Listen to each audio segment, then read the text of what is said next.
Assalamualaikum warahmatullahi wabarakatuh. Perkenalkan, nama saya Ulfi dengan NIM C1B023115. Saya adalah mahasiswi dari program studi manajemen angkatan 2023 dari Universitas Jambi. Untuk memenuhi tugas dari mata kuliah manajemen kinerja yang diampu oleh dosen saya, yaitu Ibu Dr. Sri Rosita SEMM, saya akan membahas studi kasus dari PT Jiwasraya mengenai manajemen kinerja yang seringkali gagal.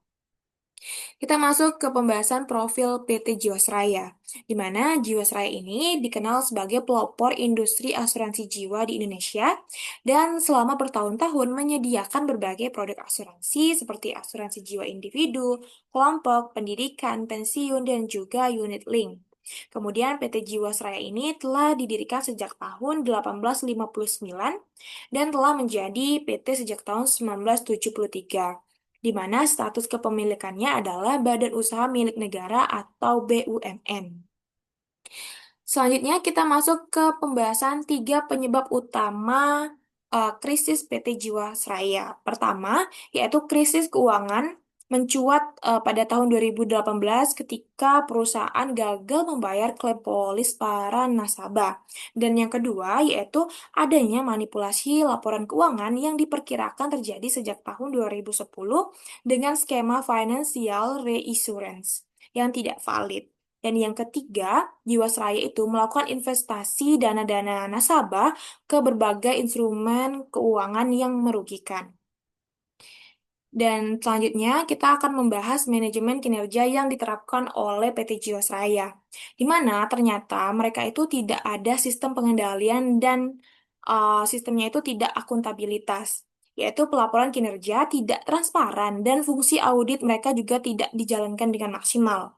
Yang kedua, yaitu penilaian kinerja bias, di mana kinerja ini hanya dinilai berdasarkan output finansial tanpa mengukur bagaimana proses itu berjalan, apakah sesuai standar atau tidak.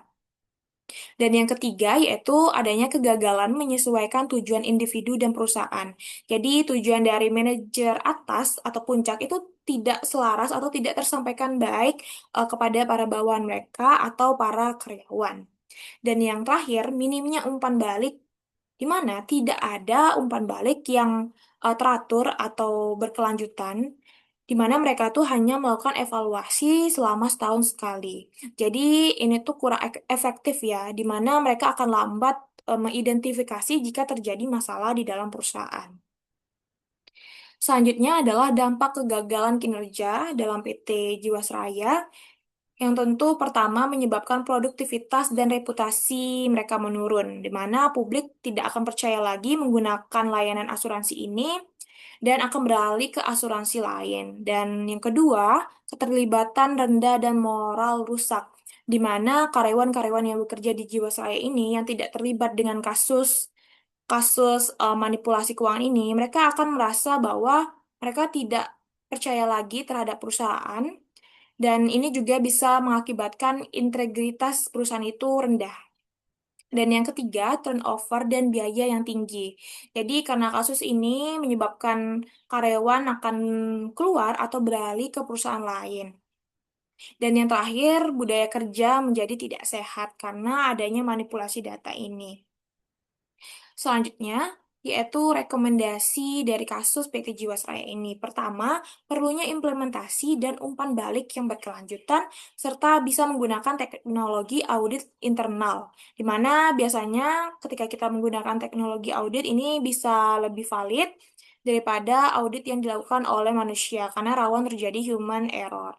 Dan yang kedua adalah menetapkan sasaran berbasis kualitas pada produk-produk atau layanan asuransi mereka dengan standar yang jelas dan tentu harus dipatuhi.